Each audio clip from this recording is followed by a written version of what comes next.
Hello everyone. Karnataka University Dharwad revised NEP syllabus ಏನಿದೆ BCom third ಸೆಮಿಸ್ಟರ್ದು ಈ ವರ್ಷದಿಂದ introduce ಮಾಡಿರುವಂತಹ ಸಬ್ಜೆಕ್ಟು ಬಿಸ್ನೆಸ್ ಸ್ಟ್ಯಾಟಿಸ್ಟಿಕ್ಸ್ 1. ಈ ಬಿಸ್ನೆಸ್ ಸ್ಟ್ಯಾಟಿಸ್ಟಿಕ್ಸ್ 1 NEP ಸಿಲೆಬಸ್ ಏನು 2020ಕ್ಕೆ ಬಂತು. ಅಲ್ಲಿಂದ 2024ರವರೆಗೆ ಈ ಬಿಸ್ನೆಸ್ ಸ್ಟ್ಯಾಟಿಸ್ಟಿಕ್ಸ್ ಸಬ್ಜೆಕ್ಟು ಇರಲಿಲ್ಲ. ಅದಕ್ಕೆ ಮುಂಚೆ ಸಿಲೆಬಸ್ದಲ್ಲಿ ಬಿಸ್ನೆಸ್ ಸ್ಟ್ಯಾಟಿಸ್ಟಿಕ್ಸ್ 1, 2 ಅಂತ ಹೇಳಿ ಸ್ಟೂಡೆಂಟ್ಸು ಸ್ಟಡಿ ಮಾಡ್ತಿದ್ರು.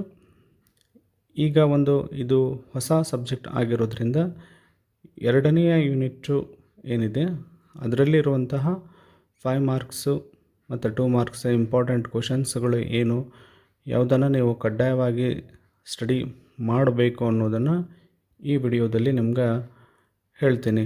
ವಿಡಿಯೋವನ್ನು ಕೊನೆಯವರೆಗೆ ನೋಡಿ. ಈ 2ನೇ ಯೂನಿಟಿದ್ದ ಸಿಲೆಬಸ್ಸು ಏನಿದೆ ಅಂದರೆ classification and tabulation of data. 2 ಆಸ್ಪೆಕ್ಟ್ಗಳು ಇದರಲ್ಲಿ ಕೊಟ್ಟಿದ್ದಾರೆ. ಒಂದು ಕ್ಲಾಸಿಫಿಕೇಷನ್ನು ಮತ್ತು ಇನ್ನೊಂದು ಟ್ಯಾಬ್ಯುಲೇಷನ್ನು. ಈ ಯೂನಿಟ್ದಲ್ಲಿ ಟೇಬಲ್ ಡ್ರಾ ಮಾಡೋದು ಇದೆ ಮತ್ತು ಪ್ರಾಬ್ಲಮ್ಗಳು ಕೂಡ ಇದ್ದಾವೆ. ಯಾವೆಲ್ಲವುಗಳು ಇದ್ದಾವೆ ಅಂತ ಹೇಳಿ ನಾವು ನೋಡೋದಾದರೆ, ಪ್ರಾಬ್ಲಮ್ಗೆ ಬರೋದಾದರೆ ಫಸ್ಟ್ ಇಲ್ಲಿ ಡಿಸ್ಕ್ರೀಟ್ ಫ್ರೀಕ್ವೆನ್ಸಿ ಡಿಸ್ಟ್ರಿಬ್ಯೂಷನ್ನು ಅಂತ ಬರುತ್ತೆ. ಇನ್ನೊಂದು ಕಂಟಿನ್ಯೂಯಸ್ ಫ್ರೀಕ್ವೆನ್ಸಿ ಡಿಸ್ಟ್ರಿಬ್ಯೂಷನ್ ಅಂತ 2 ಪ್ರಾಬ್ಲಮ್ಗಳನ್ನು ನೋಡ್ತೀರಿ ನೀವು. ಇಲ್ಲಿ ಕಂಟಿನ್ಯೂಯಸ್ ಫ್ರೀಕ್ವೆನ್ಸಿ ಡಿಸ್ಟ್ರಿಬ್ಯೂಷನ್ ಏನಿದೆ ಇದು ಭಾಳಷ್ಟು ಸಾರಿ 5 ಮಾರ್ಕ್ಸಿಗೆ ಕ್ವಶನ್ನು ಬಂದಿದೆ. ಈ ಕಂಟಿನ್ಯೂಯಸ್ ಫ್ರೀಕ್ವೆನ್ಸಿ ಡಿಸ್ಟ್ರಿಬ್ಯೂಷನ್ಗೆ ಸಂಬಂಧಪಟ್ಟಂಗೆ ಈಗಾಗಲೇ ವಿಡಿಯೋಗಳನ್ನು ಅಪ್ಲೋಡ್ ಮಾಡಿದೆ, ಅವುಗಳನ್ನು ನೀವು ನೋಡಿರಿ. ನೆಕ್ಸ್ಟ್ ಇರೋದು 3-ವೇ ಟೇಬಲ್ಗಳಲ್ಲಿ ಟೈಪ್ಸ್ ಅದಾವೆ. ಸಿಂಪಲ್ ಟೇಬಲ್ ಮತ್ತು ಕಾಂಪ್ಲೆಕ್ಸ್ ಟೇಬಲ್ ಅಂಥೇಳಿ. ಕಾಂಪ್ಲೆಕ್ಸ್ ಟೇಬಲ್ದಲ್ಲಿ ಬರುವಂಥದ್ದು 3-ವೇ ಟೇಬಲ್ ಅಂತ ಬರುತ್ತೆ. ಈ 3-ವೇ ಟೇಬಲ್ಲು 5 ಮಾರ್ಕ್ಸಿಗೆ ನೀವೊಂದು ಬ್ಲ್ಯಾಂಕ್ ಟೇಬಲನ್ನು ಏನು ಮಾಡಬೇಕು, ಹಾಕ್ರಿ ಅಂತ ಕೇಳ್ತಾರೆ. ಅದು ಕೂಡ ಪ್ರಾಬ್ಲಮ್ಮದ ಆಸ್ಪೆಕ್ಟ್ ಒಳಗೆ ಈ ಕಂಟಿನ್ಯೂಯಸ್ ಫ್ರೀಕ್ವೆನ್ಸಿ ಡಿಸ್ಟ್ರಿಬ್ಯೂಷನ್ನು ಮತ್ತು 3-ವೇ ಟೇಬಲ್ಲು ಇಂಪಾರ್ಟೆಂಟು ಆಗಿದೆ. ಈ 3-ವೇ ಟೇಬಲ್ಗೆ ಸಂಬಂಧಪಟ್ಟಂಗೂ ಕೂಡ ವಿಡಿಯೋಗಳನ್ನು ಅಪ್ಲೋಡ್ ಮಾಡಿದೆ, ಅವುಗಳನ್ನು ನೀವು ನೋಡಿರಿ.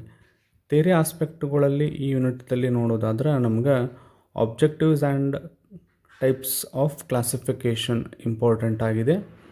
Next difference between classification and tabulation, parts of table and types of table. Types of ಟೇಬಲನ್ನು ನೀವು ಪ್ರಾಬ್ಲಮ್ಗಳು ಏನು ಟೇಬಲ್ ಮೇಲೆ ಬ್ಲ್ಯಾಂಕ್ ಟೇಬಲ್ ಪ್ರಿಪೇರ್ ಮಾಡಿರಿ ಅಂತ ಕೇಳ್ತಾರೆ, ಅವಾಗನ ನೀವು ನೋಡಿರ್ತೀರಿ. ಹಾಗಾಗಿ ಪಾರ್ಟ್ಸ್ ಆಫ್ ಟೇಬಲ್ಗಳನ್ನು ಕೇಳ್ತಿರ್ತಾರೆ. ಅದು ಕೂಡ ಥಿಯರಿಟಿಕಲ್ ಆಸ್ಪೆಕ್ಟ್ ಒಳಗೆ ಇರುವಂಥದ್ದು. ಇಷ್ಟು ಕ್ವಶನ್ಗಳು ಇದರಲ್ಲಿ ಥಿಯರಿ ಒಳಗೆ ಕೂಡ ಸ್ಪೆಸಿಫಿಕ್ಕಾಗಿ ನೀವು ಕೇಳಿದ್ರೆ ಟೈಪ್ಸ್ ಆಫ್ ಕ್ಲಾಸಿಫಿಕೇಷನ್ನು ಮತ್ತು ಪಾರ್ಟ್ಸ್ ಆಫ್ ಟೇಬಲ್ ಇದು ಭಾಳಷ್ಟು ಎಕ್ಸಾಮಿನೇಷನ್ ದೃಷ್ಟಿಯಿಂದ ಇಂಪಾರ್ಟೆಂಟ್ ಆಸ್ಪೆಕ್ಟ್ ಆಗಿದೆ. ಇವು 3ಗಳನ್ನು ಸರಿಯಾಗಿ ನೀವು ನೋಡ್ಕೊರಿ.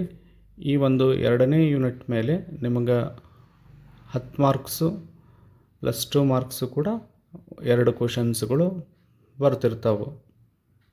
ಈ ಯೂನಿಟ್ನ ಎಲ್ಲ ಪ್ರಾಬ್ಲಮ್ಗಳ ವಿಡಿಯೋಗಳನ್ನು ಅಪ್ಲೋಡ್ ಮಾಡಿದೆ, ಅವುಗಳನ್ನು ಸರಿಯಾಗಿ ನೋಡಿ ಪ್ರಾಕ್ಟೀಸ್ ಮಾಡಿರಿ.